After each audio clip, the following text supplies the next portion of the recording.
ইহান গো রাঙ্গ প্রেম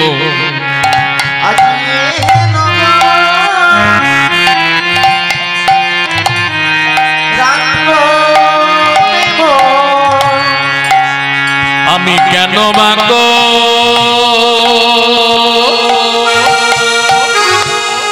রেণু গো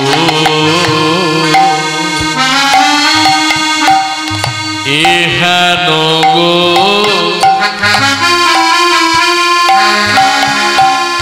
রাঙ্গ প্রেম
করি নাই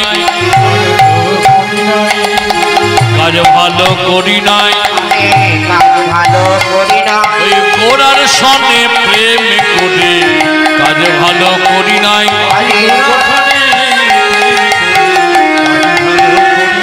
ওই গোড়ার সনে প্রেম করে কাজ ভালো করি নাই গোড়ার সনে প্রেম করে কাজ ভালো করি নাই। আজ একজন গৌর ভক্ত গৌর সুন্দরের সঙ্গে প্রেম করে কাঁদছে আর কেঁদে কেঁদে বলছে হেন গৌরাঙ্গ প্রেম কেন বা করেন গোপত গৌরাঙ্গ প্রেম মই পড়ে গেল। হ্যাঁ গো আমরা শাস্ত্রে পাই বিধির বিধানে পাই গৌরাঙ্গ সুন্দর হলেন ভগবান। তা গৌরাঙ্গ সুন্দর যদি ভগবান হবেন তাকে ভালোবাসলে কাঁদতে হবে কেন? ব্রজের ব্রজেন্দ্রনন্দন অর্থাৎ ভগবান শ্রীকৃষ্ণ গৌরবে এলেন ধরাতে, এটা আমরা সকলেই জানি। তা সেই গৌরাঙ্গ কৃষ্ণ যদি ভগবান হয় তাহলে গৌরাঙ্গ আমার ভগবান, তাহলে গৌরাঙ্গ যদি আমার ভগবান হবেন তাকে ভালোবাসলে কাঁদতে হবে কেন? এখানেই তত্ত্ব, এখানেই তত্ত্ব। ভগবান নিজে মুখে বললেন যে করে আমার আশ তার করি আমি সর্বনাশ, যে করে আমার আশ তার করে আমি সর্বনাশ। দেখুন ভগবানের মুখের উক্তিটা কেমন। এই যে আপনাদের আসরে যত সব কীর্তন শুনে যাচ্ছেন তার মধ্যে থেকে সব থেকে মূর্খ কীর্তনিয়া এই আপনাদের সামনে এসে হাজির হয়েছে অভিজিৎ আচার্য। এখন আমি যদি আসরে বলি যারা আমার কীর্তন শুনবেন তাদের বিপদ হয়ে যাবে, বাড়িতে বিপদ ঘটে যাবে, কেউ শুনবেন? এক দুই করে বাড়ি চলে যাবেন, দরকার নেই। আবার কীর্তন শুনলে যদি আমার ক্ষতি হয়ে যায় তাহলে কীর্তন শুনবো না, এটা মানুষের ক্ষেত্রে হয়।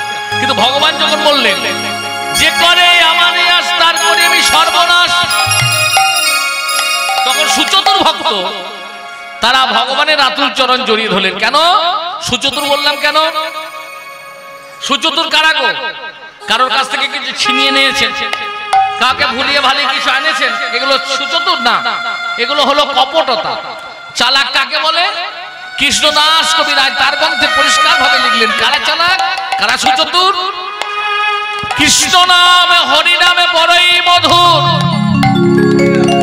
যেজন কৃষ্ণ ভাজে সে বড় চতুর। কৃষ্ণ নাম মধুর না, হরি নাম বড়ই মধুর, যেজন কৃষ্ণ ভাজে সে বড় চতুর। সেই চতুর ভক্তরা তার আগলে ধরলেন কেন না, তারপরে ভগবান একটা কথা বললেন। কি বলেন গো? তাতেও যদি না ছাড়ে আস, তবে হই আমি তার দাসের দাস। তাহলে তো গৌরকে ভালোবাসলে কাঁদতে হবে। সেই গৌর ভক্তনি গৌর সুন্দরের সঙ্গে প্রেম করে কাঁদছেন আর কেঁদে কেঁদে বলছেন। কি বলছেন গো? আমার ঘরে গুরু জনার জ্বালা,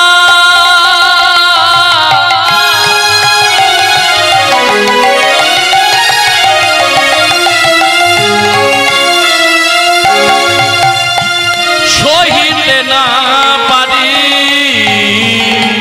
আজ ঘরে গুরু জনার জ্বালা,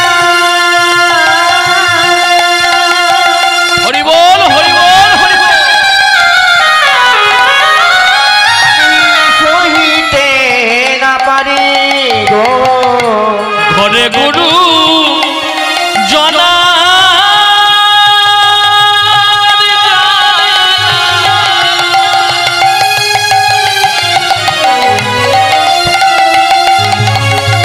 তোমরা দেখে যাও।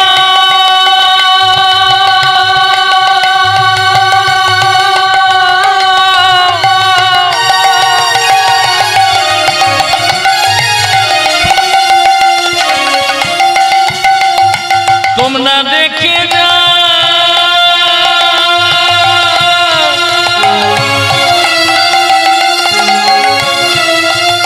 তোমরা দেখে যাও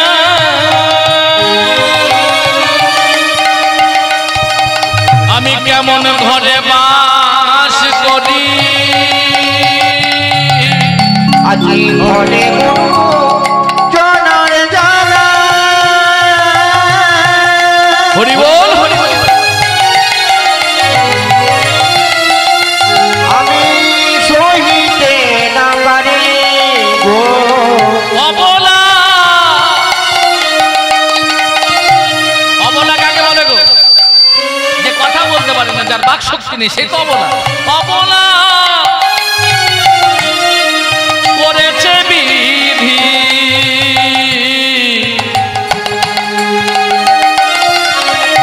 তাহে কুলো নারী।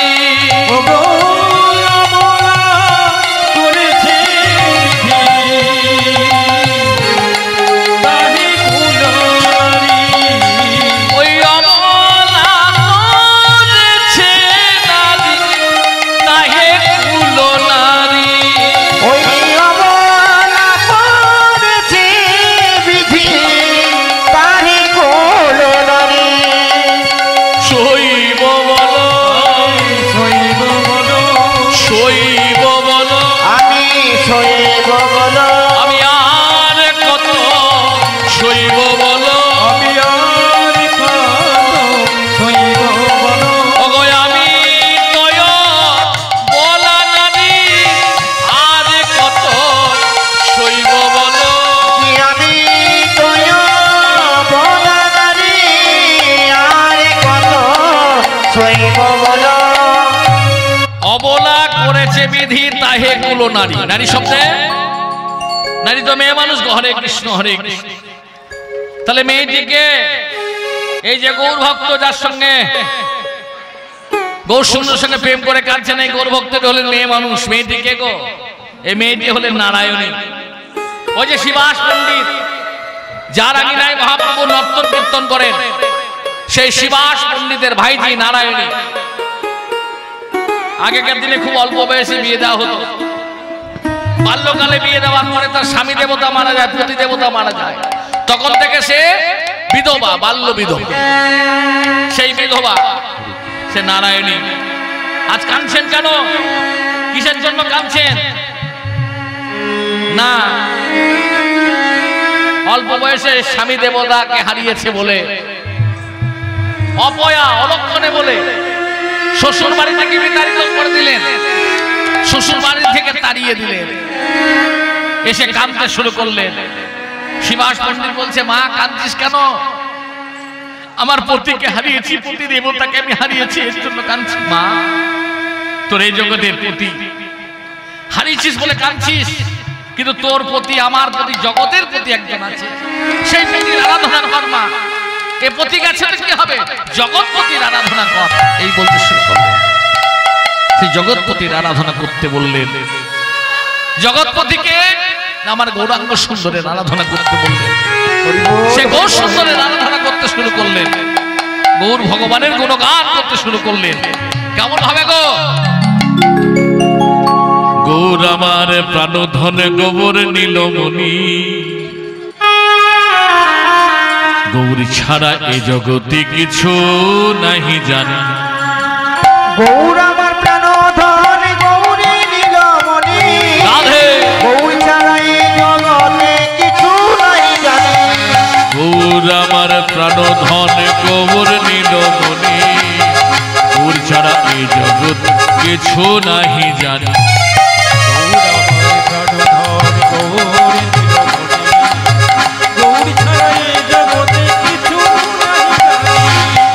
গৌর আমার প্রাণধন গৌর নীলমণি, গৌর ছাড়া এ জগতে কিছু নাহি জানি।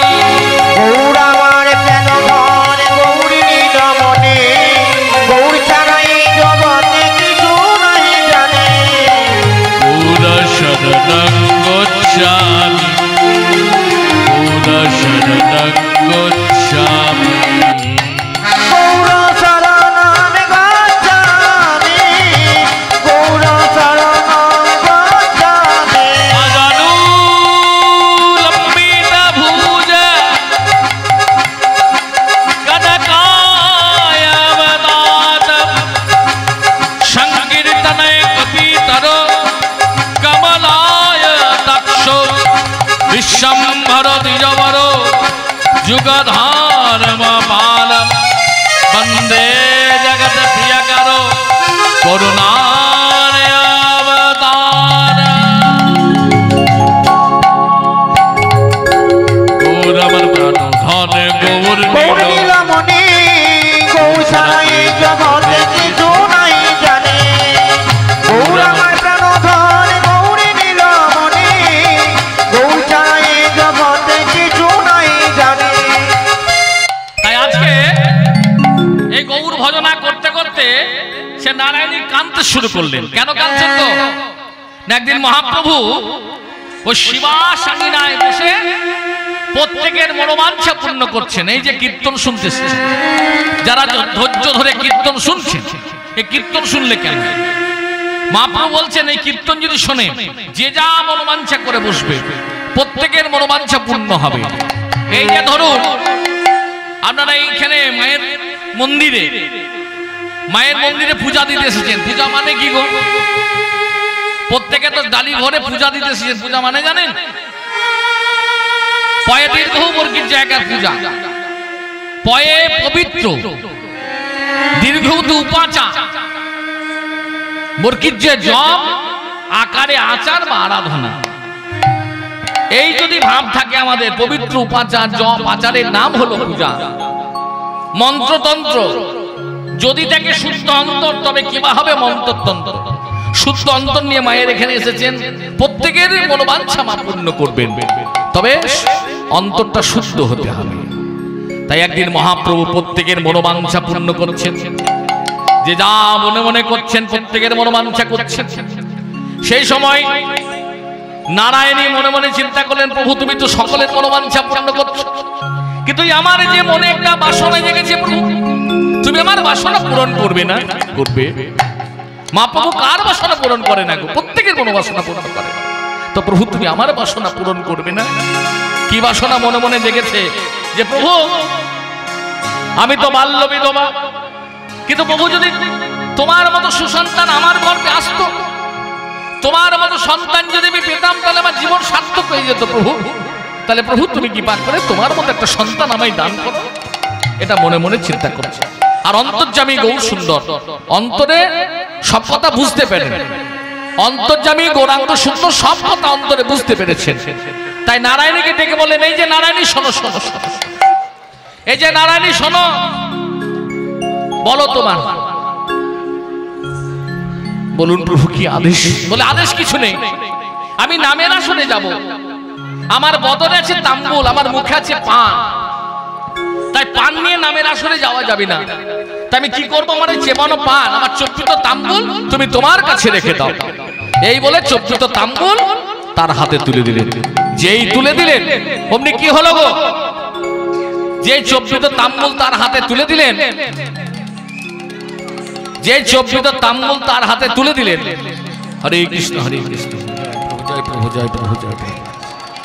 বললো প্রভু তোমার এত দয়া এত মায়া প্রভু, যে মহাপ্রসাদ যোগী ঋষিরা পেত না, যে মহাপ্রসাদ যোগী ঋষিরা পাওয়ার জন্য ধ্যান করতে যজ্ঞ করত, সেই মহাপ্রসাদ তুমি আমায় না চাও মাত্র আমার করে অর্পণ করলে।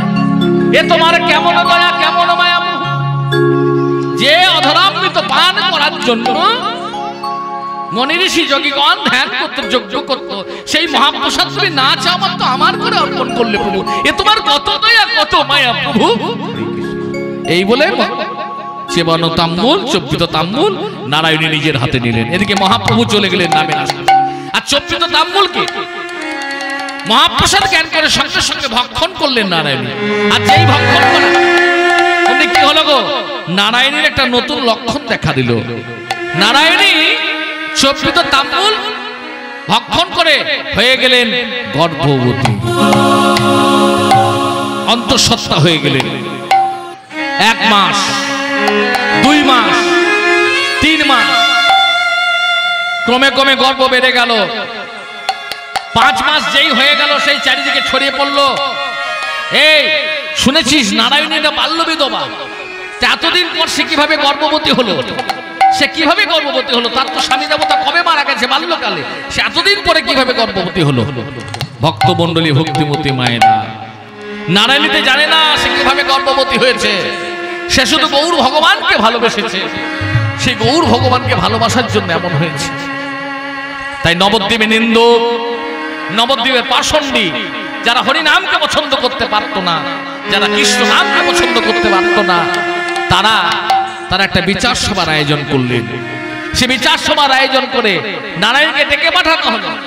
নারায়ণীকে ডেকে পাঠিয়ে জিজ্ঞাসাবাদ করা যে নারায়ণী তুমি কিভাবে গর্ভবতী হলে, তুমি কিভাবে গর্ভবতী হলে বলো। তুমি না বাল্য বিধবা, তোমার স্বামী দেবতা কবে মারা গেছে, তুমি কিভাবে গর্ভবতী হলে বলো।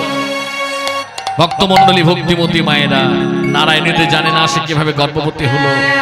তাই সে নজন ধরে কাঞ্ছার কেঁদে কেঁদে বলছে প্রভু গো, তুমি ছাড়া তো আমি জানি না আমি কিভাবে গর্ভবতী হয়েছি, তাই তুমি এর উত্তর দাও। তাই অজর কাঞ্ছার কেঁদে কেঁদে বলছে ও গো দয়াময় তুমি ভক্ত বাৎস,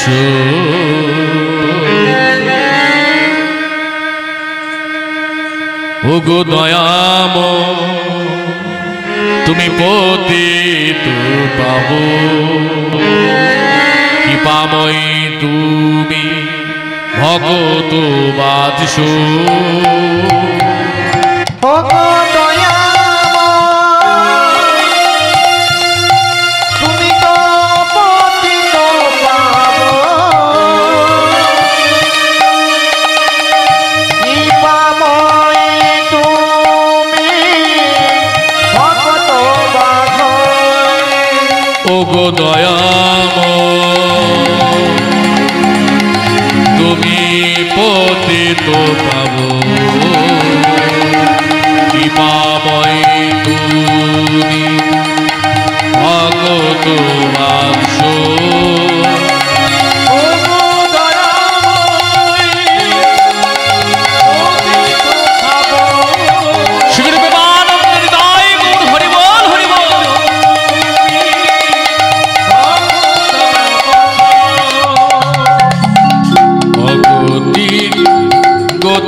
তুমি করুণায় কৃপা করো তুমি প্রভু গো অগতির গতি তুমি করুণায় কৃপা করো তুমি প্রভু গো অগতির গতে তুমি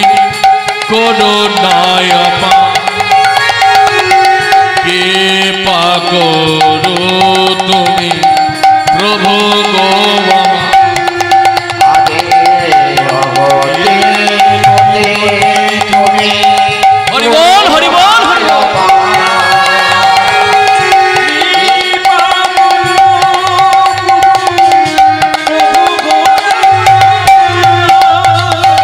তাই তো তোমায় ডাকি আমি যতবার, তাই তো তোমায় ডাকি আমি যতবার তোমার চরণে মিনতি আমার। ওগো দয়াময় হরি বল হরি বল। তুমি তো অতীত পাবো কি কাময় তুমি ভক্ত বাসরে এইভাবে ডাকলেন, এইভাবে যখন ডাকলেন ভগবান আর থাকতে পারলেন না। গৌর ভগবান প্রভু আমার সব কিছু সহ্য করতে পারেন, পারেন না দুটি জিনিস। সব কিছু সহ্য করতে পারেন, পারেন না দুটি জিনিস। এক হলো ভক্তের অহংকার, আর দ্বিতীয় হলো ভক্তের চোখের জল। এই প্রসঙ্গে আমার একটা কথা মনে পড়ে গেল, বলে দিয়ে যায়। এক রাজা বলেছিলেন, যদি কেউ আমার 3টে প্রশ্ন উত্তর দিতে পারে তাকে আমি আমার রাজত্বটা দান করে দেব, যদি ঠিক উত্তর দিতে পারে। আর যদি কেউ ভুল উত্তর দেয় তাকে আমি কারাগারে বন্দি করে রাখবো। তাহলে প্রশ্নগুলো কি কি? 3টি প্রশ্নের মধ্যে প্রশ্নগুলো কি কি গো? 3টি প্রশ্নের মধ্যে প্রথম প্রশ্ন হলো ভগবানের খাবার কি, ভগবান কি খান? দ্বিতীয় প্রশ্ন হলো ভগবান থাকেন কোথায়? আর তৃতীয় প্রশ্ন হলো ভগবানের কাজ কি, ভগবানের কি কাজ? তা অনেকে বলতে এলেন ভগবানের খাবার দাবার হলো বাতাসা, নকুলদানা, সন্দেশ, মিষ্টি, ফল ইত্যাদি ইত্যাদি। কিন্তু যতগুলোই মায়ের কাছে নিবেদন রেখেছেন একটাও মা কমিয়ে নিয়েছে? মা খেয়েছে, একটাও খাইনি তো। তাহলে মায়ের খাবার কি আরো জানতে হবে। আমি যতই ডালির সাজিয়ে আনি না কেন মা খাবে না।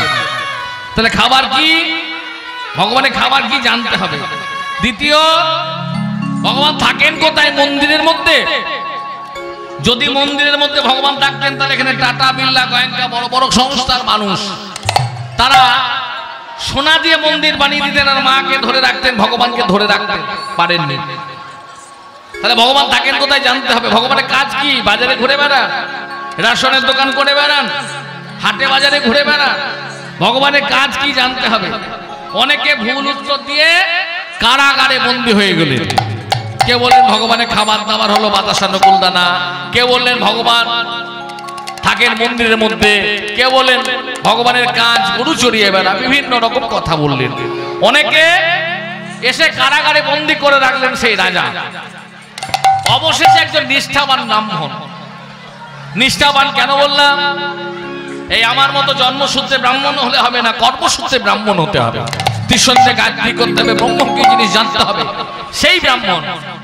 আচ্ছা, ব্রাহ্মণরা যত টাকারই মানুষ হই না কেন, কোটি কোটি টাকা ব্যাংক ব্যালেন্স করলেও ব্রাহ্মণ থেকে ভিক্ষা করতে হয়। কারণ ব্রাহ্মণরা হলো ভিখারি। কেন? যেদিন কইতে দেওয়া হয় সেদিন দ্বিজ, সেদিন বলতে হয় ভবত ভিক্ষাং দেহি মাতো, ভবত ভিক্ষাং দেহি পিত। তাহলে ভিক্ষা আমাদের চাইতে হয়, ভিক্ষে মা ভিক্ষে বাবা আমাদের হয়। এর জন্য আমাদের ভবত ভিক্ষাং দেহি মাতো, ভবত ভিক্ষাং দেহি পিত বলতে হবে। তা ধরুন এই নিষ্ঠাবান ব্রাহ্মণ, সে শুনেছে যে রাজা 3টি প্রশ্ন করেছে, ভগবানের খাবার কি, ভগবান থাকেন কোথায়, ভগবানের কাজ কি।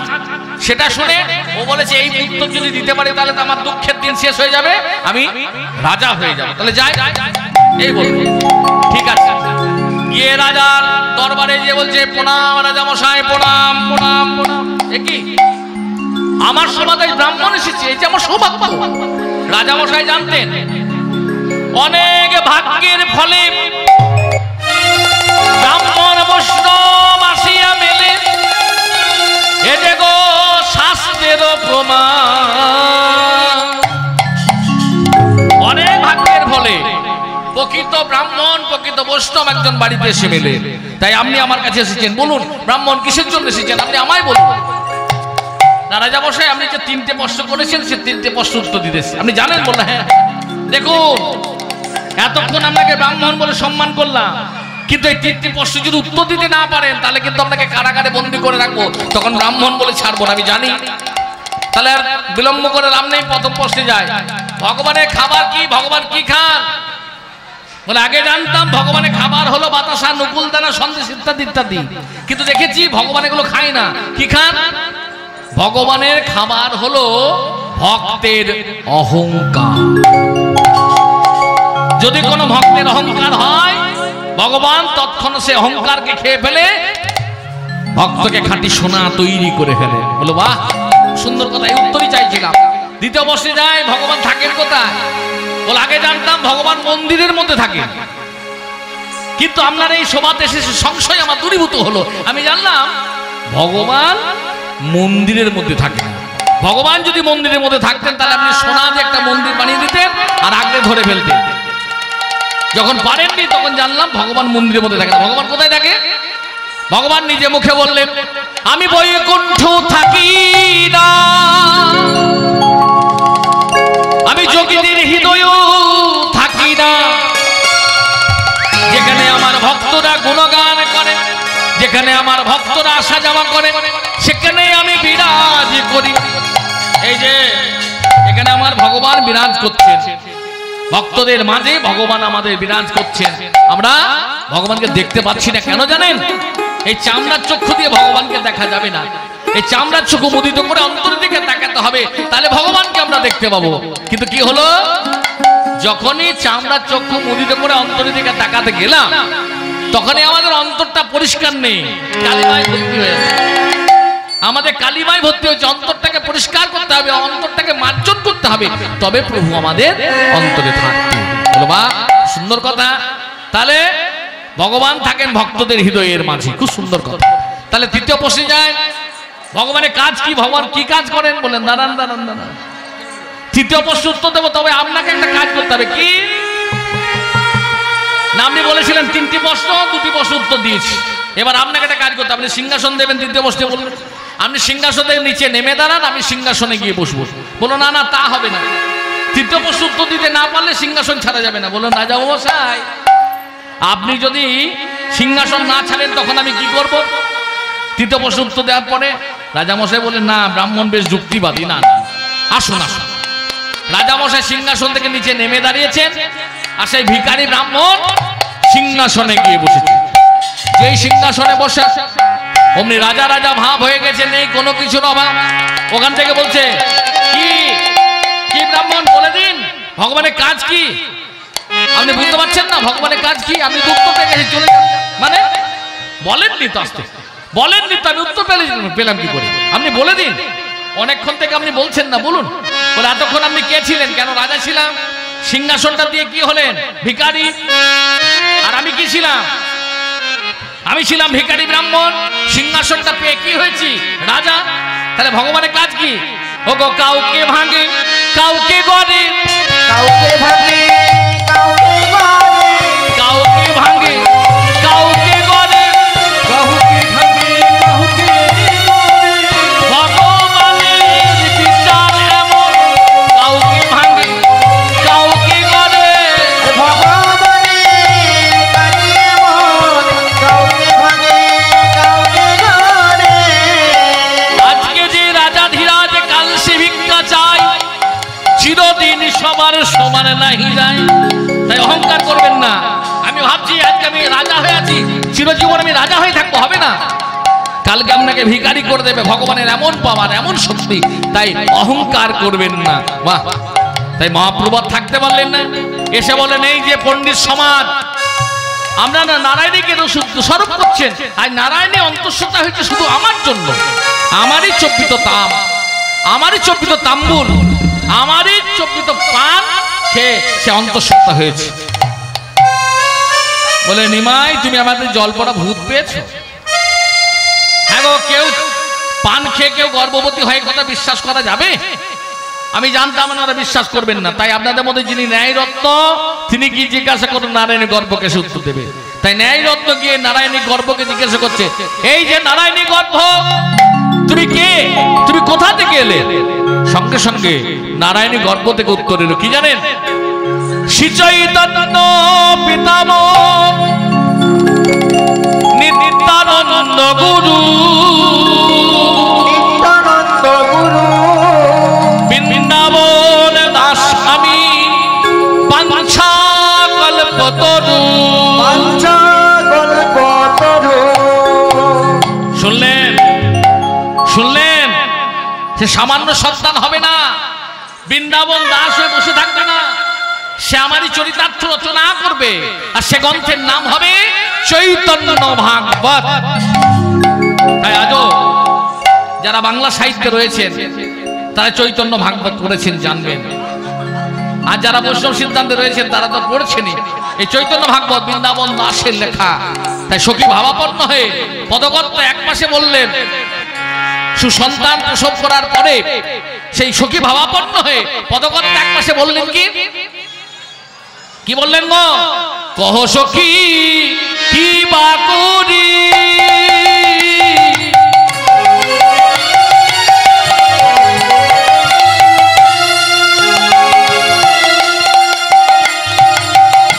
জীবের উপায়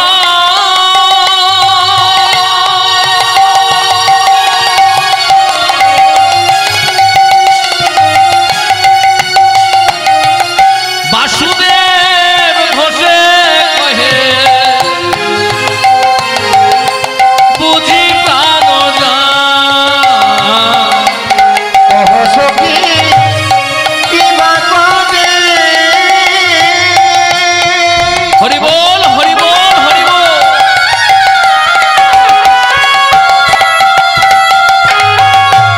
জীবের উপায়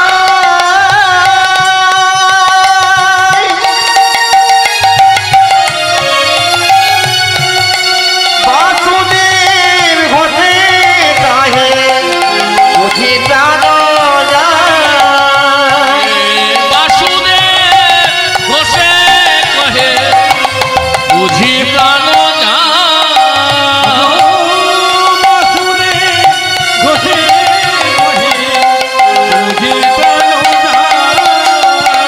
উপায় বলো, উপায় বলো, উপায় বলো,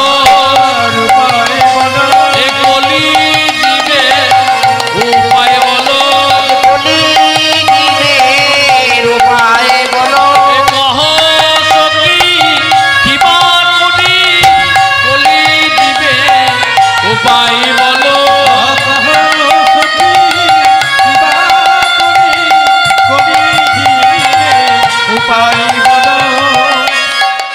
কলি জীবের উপায় বলো।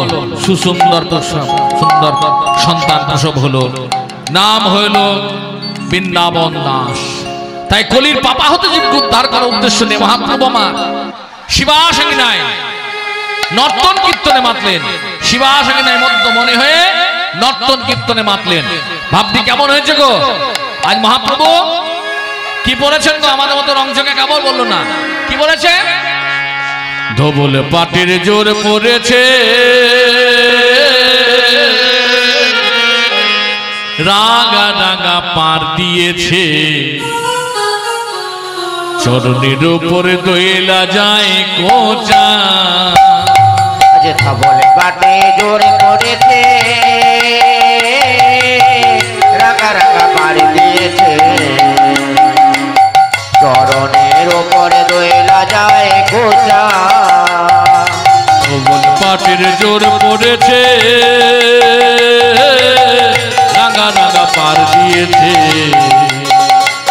চরণের ওপর দইলা যায় কোচা। আজ ধবল পাটে জোর পড়েছে, রাগা রাগা পাড়ি দিয়েছে, চরণের ওপরে দোয়েলা যায় গোচা। বাগমল সোনার নপুর বেজে যায় মধুর মধুর, সোনার নূপুর বেজে যায় মধুর মধুর। বাগমল সোনার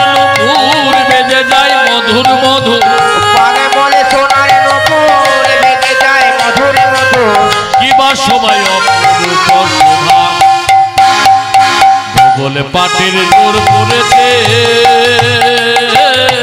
রাঙা রাঙা পার দিয়েছে চরণের ওপর দইলা যায় কোচা ধবল পাটে জোর পড়েছে রাঙা রাঙা পাড়ি দিয়েছে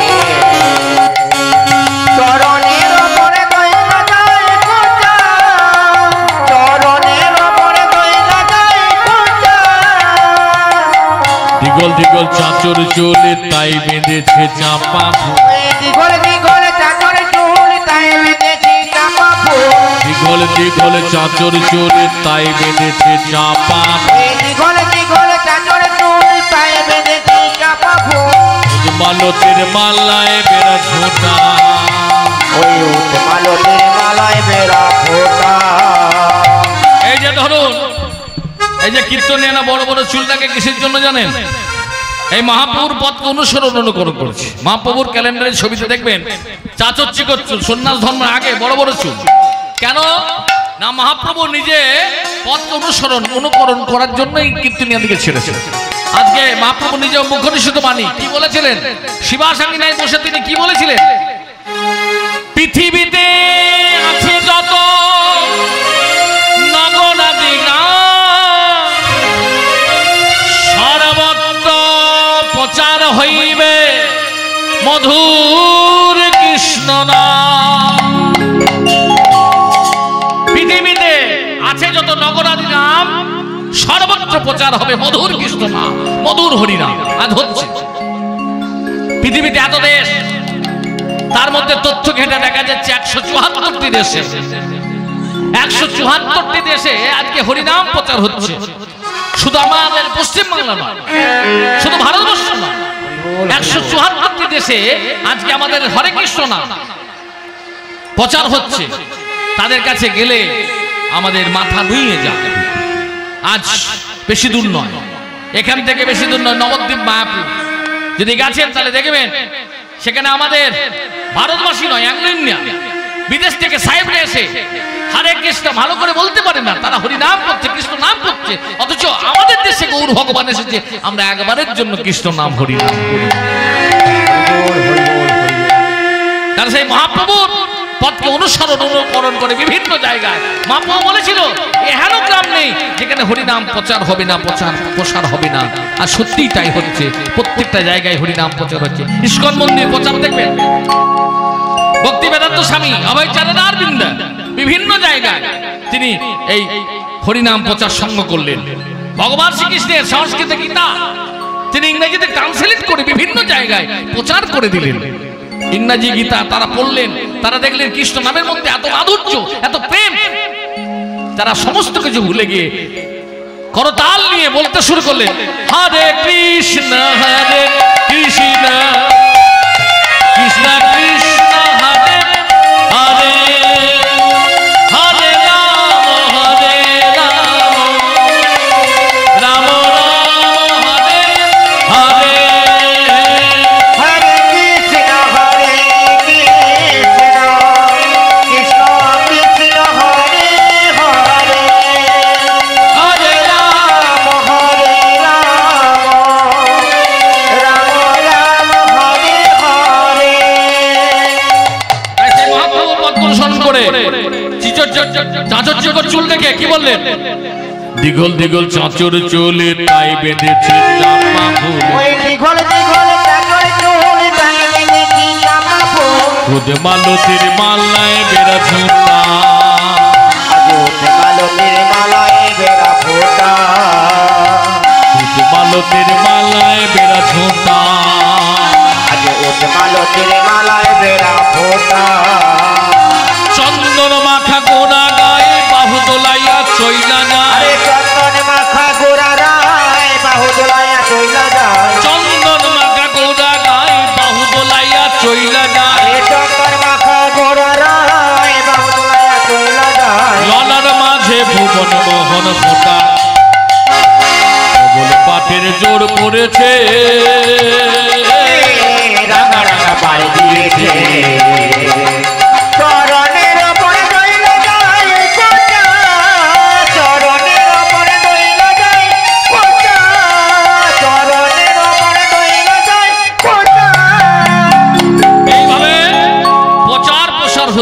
করতে শুরু করলেন। তাই মহাপ্রভু অন্তরঙ্গকে সঙ্গে নিয়ে বহিরাঙ্গে নামের প্রচার করবেন বলে, প্রকাশ করবেন বলে ভাবটি কেমন হয়েছে গো? আজি অন্তরঙ্গ সঙ্গে করে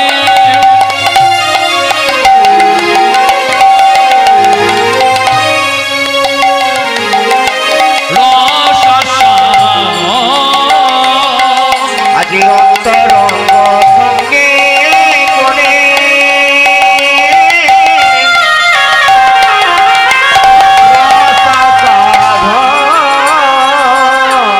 বহিরাঙ্গ সঙ্গে করে হরি নাম সংকীর্তন। আজি বহিরঙ্গ সঙ্গে করে হরি রাম সংকীর্তন। আর বহিরাঙ্গ সঙ্গে করে হরি নাম সংকীর্তন। আজি বহিরঙ্গ সঙ্গে করে হরি রাম সংকীর্তন। আনন্দ ধরে না গো, আজি আনন্দ ধরে না গো। আনন্দ ধরে না গো, আনন্দ ধরে না রে। ওই নাচে শোনা গোড়া নাচে আর আনন্দ ধরে না গো। আগে নাচে সোনার গোরা নাচে আর আনন্দ ধরে না গো। ওই নাচে শোনা গোড়া নাচে আর আনন্দ ধরে না গো। নাচে সোনার গোরা নাচে আর আনন্দ ধরে না। ওই নাচে শোনা গোড়া আজ শিব মাঠে সোনার গোরা নাচে নাচে সোনার গোরা নাচে আর আনন্দ ধরে না গো। আজ নাচতে নাচতে মহাপ্রভু কীর্তন করে বেড়াচ্ছেন। আহা কত সুন্দর ভাব, কত সুন্দর ভাবে হৃদয় মহাপ্রভু। আহা সেই অন্তরঙ্গকে সঙ্গে নিয়ে বহিরাঙ্গে নামের প্রচার করবেন বলে, প্রকাশ করবেন বলে আজ কেমন হয় কীর্তন হচ্ছে গো। আর দরজা বন্ধ করে কীর্তন হচ্ছে। হ্যাঁ গো, এই যে এখানে কীর্তন হচ্ছে, এখানে কি দরজা বন্ধ করা আছে?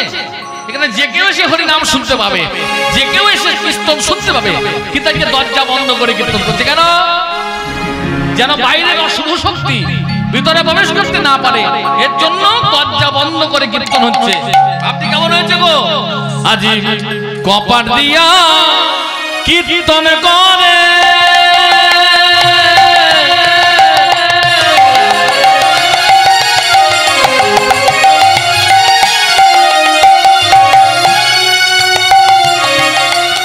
পরময়া বেশে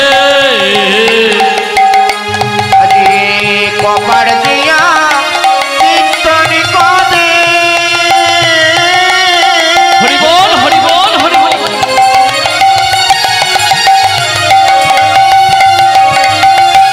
পরময়া বেশে আজ কপাট দিয়া কীর্তন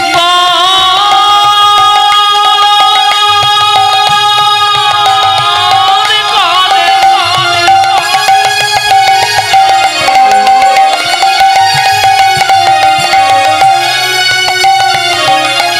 পরময়া বেশে কপার দিয়া কীর্তন করে হরি বল হরি বল হরি বল।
হিন্দু নবদ্বীপে পাষণ্ডিগণ, যারা পারলেন না পাষণ্ডিগণ, কৃষ্ণ নাম বৈরী, হরি নাম বৈরী, যারা নবদ্বীপে বড় বড় পণ্ডিত,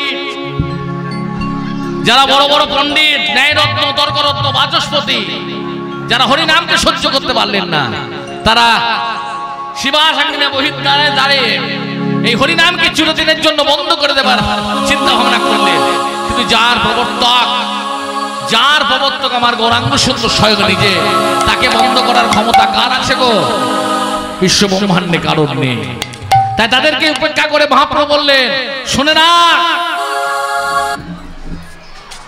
না একবার কৃষ্ণ নামে যত পাপ হরে, পাপীর সাধ্য নাই তত পাপ করে, পাপি করে। একবার কৃষ্ণ নামে যত পাপ হরে, পাপীর সাধ্য নাই তত পাপ করে। দেখুন, অনেকে আমরা কীর্তন শুনতে এসেছি এখানে, কেউ মায়ের কাছে পুজো দিয়ে কীর্তন শুনবো এই মানসিকতা নিয়ে এসেছি। কিন্তু কীর্তন শুনলে কেন শুনবো না? একবার কৃষ্ণ নামে যত পাপ হরে, কৃষ্ণ নাম করলে কি হবে? দেখুন আপনাদের মতো অনেকেই এসেছে এখানে বিভিন্ন গ্রাম প্রান্ত থেকে। তা প্রত্যেক গ্রামে ভালো মন্দ অনেক মানুষরাই বাস করে, কেউ ভালো কেউ খারাপ, কেউ ভালো কেউ খারাপ। ভালো মানুষের মধ্যে খারাপ মানুষ থাকে, বাস করে। তা ধরুন আমরা সাধারণত চিন্তা ভাবনা করি, যিনি ভালো মানুষ তিনি ভালো কাজ করবেন, আর যিনি খারাপ মানুষ তিনি খারাপ কাজ করবেন।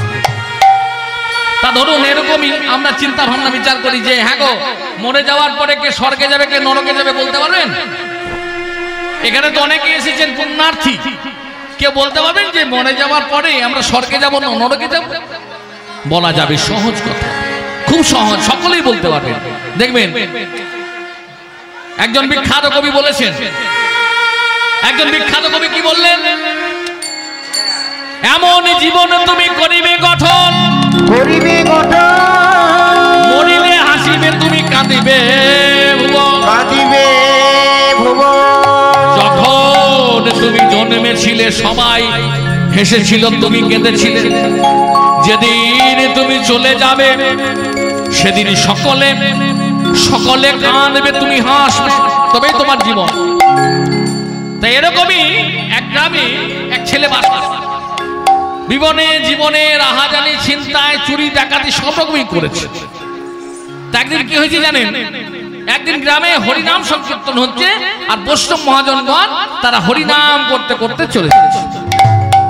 এই হরিনাম করতে করতে যেই চলে যাচ্ছে, আর সেই ছেলেটা রাহাজানি, ছিনতাই, চুরি, ডাকাতি করেছে, এই বৈষ্ণব দল যখন কীর্তন করে বেড়াচ্ছে, তাদের কাছে দাঁড়িয়ে দাঁড়িয়ে বলে উঠছে, হরি বল হরি বল হরি বল।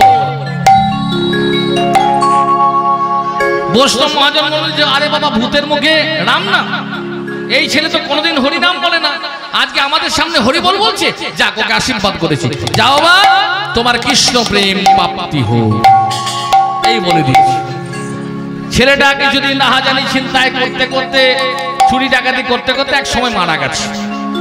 যেই মারা গেছে তাকে যমদূত নিতে এসেছে। যমদূত নিয়ে গিয়ে তার বিচার হচ্ছে, যমদূত নিয়ে গিয়ে তাকে বিচার হচ্ছে। চিত্রগুপ্ত, যমরাজ বলে চিত্রগুপ্ত খাতা খোলো, দেখি কিরকম কি পাপ করেছে পুণ্য করেছে। যেই খাতা খুলেছে দেখছে জীবনে সব পাপ, একদিনও পুণ্য করেনি, সব পাপের বোঝা বেরিয়ে চলেছে। খুলতে খুলতে খুলতে ঠিক করে দেখো, ঠিক করে দেখো, এক সময় দেখছে ও বৈষ্ণব মহাজনগণের কাছে 3 বার হরিবল হরিবল বলেছে, আর বৈষ্ণব মহাজনগণকে আশীর্বাদ দিয়েছে তোমার কৃষ্ণ প্রেম প্রাপ্তি হোক। তাই হয়েছে, কৃষ্ণ প্রেম প্রাপ্তি হোক, তাই বলেছে। বলেছে যে বড় বিচার করা কষ্ট আমার পক্ষে। যমরাজ বলছে এই বিচার আমি তো করতে পারবো না, একে নিয়ে যেতে হবে। সঙ্গে সঙ্গে ব্রহ্মার কাছে নিয়ে গেছে। ব্রহ্মার কাছে নিয়ে গেছে, মা এ জীবনে অনেক পাপ কাজ করেছে, কিন্তু বৈষ্ণব মহাজনগণের কাছে 3 বার হরিবল হরিবল বলেছে, আর বৈষ্ণব মহাজনগণকে আশীর্বাদ দিয়ে বলছে তোমার কৃষ্ণ প্রেম প্রাপ্তি হোক। তাই এখন বিচার করব, কি বিচার হবে? ব্রহ্মা বলছে আমি তো বলতে পারবো না, আমি তো বলতে পারবো না কি বিচার হবে। এর বিচার করতে গেলে একে যেতে হবে শিবলোকে, শিবের কাছে। শিবের কাছে পাঠিয়ে দিয়েছি। প্রণাম ভোলানাথ ভোলা। কি আপা জগন্নাথ, এই ছেলেটি মাকে কি হয়েছে? আর বলবেন না প্রভু, এই ছেলেটির গত রাত্রিতে মৃত্যু হয়েছে। একে বিচার করতে গিয়ে দেখলাম এ সারা জীবনে রাহাজানি, ছিনতাই, চুরি, ডাকাতি, বদমাইশি করে গেছে, কিন্তু বৈষ্ণব মহাজনগণের কাছে 3 বার হরিবোল হরিবোল বলেছে। আর বৈষ্ণব মহাজনগণ আশীর্বাদ দিয়ে বলেছে তোমার কৃষ্ণ প্রেম প্রাপ্তি হোক। তো এখন কি হবে? এর বিচার আমি করতে পারবো না, এর জন্য ওই ভগবান শ্রী বিষ্ণুর কাছে যেতে হবে। তাই ছেলেটাকে নিয়ে গেছে শ্রী বিষ্ণুর কাছে। শ্রী বিষ্ণু ছেলেটাকে দেখে মৃদু মৃদু হাসছে আর বলছে, কি যমনাথ, এই সময় আসার কারণ কি? কি হয়েছে? আর বলবেন না প্রভু, আর বলবেন না, আর বলবেন না প্রভু। এই ছেলেটার গত রাত্রিতে মৃত্যু হয়েছে। তা বিচার করতে গিয়ে দেখলাম জীবনে যত সব কুকর্ম আছে করেছে, কিন্তু বৈষ্ণব মহাজনগণের কাছে 3 বার হরিবোল হরিবোল বলেছে। আর বৈষ্ণব মহাজনগণকে আশীর্বাদ দিয়ে বলেছে তোমার কৃষ্ণ প্রেম প্রাপ্তি হোক। তাই এখন বিচার হবে। অন্তর্যামী শ্রী বিষ্ণু মৃদু মৃদু হাসতে হাসতে বলছে, বিচার হয়ে গেছে, বিচার হয়ে গেছে। আরে চলে যান, একে নিয়ে চলে যান। কেন? একে আর নিয়ে যেতে হবে না, এই বৈকুণ্ঠ ধাম প্রাপ্তি করেছে। কেন না? 3 বার বৈষ্ণব মহাজন কাছে হরিবোল হরিবোল বলেছে। আর 3 বার হরিবোল বলার জন্য সে ত্রিদেবকে দর্শন করছে, ব্রহ্মা বিষ্ণু মহেশ্বরকে। সর্বশেষে এই বিষ্ণুলোক এসে হাজির হয়েছে। বিষ্ণুলোক যে আসে সে তো উদ্ধার হয়ে যায়। তাই ভক্তমণ্ডলী, ভক্তিমতী মায়েরা এই সুন্দর ধামে এসেছেন, এত সুন্দর সঙ্গ পেয়েছেন, সৎসঙ্গ পেয়েছেন। সবার সঙ্গে আমরা বলবো কি, जिसके जीवन में मिला सत्संग है उसके हर घर आनंद है। जिसके जीवन में मिला सत्संग है तो हर घर आनंद है, आनंद है। जिसके जीवन में मिला सत्संग है उसके हर घर आनंद ही आनंद है। जिसके जीवन में मिला सत्संग है उसका हर घर आनंद है, आनंद है। जिसके ईश्वर से जुड़ा संबंध है उसके हर घर आनंद ही आनंद है। जिसके ईश्वर से जुड़ा संबंध है उसका हर घर आनंद है, आनंद है। जिसके ईश्वर से जुड़ा संबंध है उसके हर घर आनंद ही आनंद है। जिसके ईश्वर से जुड़ा संबंध है उसका हर घर आनंद है, आनंद है। संत ऋषियों की वाणी को मानो, संत क्या है वही तुम जानो। ऋषियों की वाणी को मानो, अरे क्या है वही तुम जानो। संत ऋषियों की वाणी को मानो, संत क्या है वही तुम जानो। संत ऋषियों की वाणी को मानो, अरे क्या है वही तुम जानो। उसके रम रम में, उसके रम रम में कृष्ण नाम बंद है, उसके हर घर आनंद ही आनंद है। जिसके जीवन में मिला सत्संग है उसका हर घर आनंद बोलते है, कि करो ताली, करो ताली। उसके जीवन में मिला संग है उसके हर घर आनंद ही आनंद है। जिसके जीवन में मिला सत्संग है उसका हर घर आनंद है। দেখে করতালি দিয়া এই গানের তালে তালে করতালি দিলে আপনাদের না, এই করতালি দিলে কি লাভ দেখুন, করতালি দিলে কি হবে দেখুন। এই করতালি দিয়েছেন অনেককে জ্যোতিষকে দেখিয়েছেন, করতালি দিয়ে অনেককে জ্যোতিষকে দেখিয়েছেন। করতাল আপনাদের হাতটা দেখিয়েছেন, এই হাতের মধ্যে সমস্ত ভাগ্য আমাদের নির্বাচন হয়। জ্যোতিষের কাছে যদি হাতটা ফেলে দেন আপনার জীবনে কি হয়েছে না হয়েছে সমস্ত কিছু বলে দেবে। তাহলে হাতের মধ্যে এমন জিনিস আছে, এই যে কীর্তনের আসরে যদি করতালি দিতে পারেন তাহলে জীবন সার্থক হবে। কতগুলো কাজ দেখুন, অন্ধকার রাস্তা দিয়ে যাচ্ছেন, করতালি দিলে রাস্তার মধ্যে যদি কোনো কিছু থাকে চলে যাবে। সাপ টাপ যদি থাকে, একটা গাছের তলাতে বসেছেন, করতালি দিলে পাখি উড়ে পালিয়ে যাবে, গায়ে মলত্যাগ করবে না।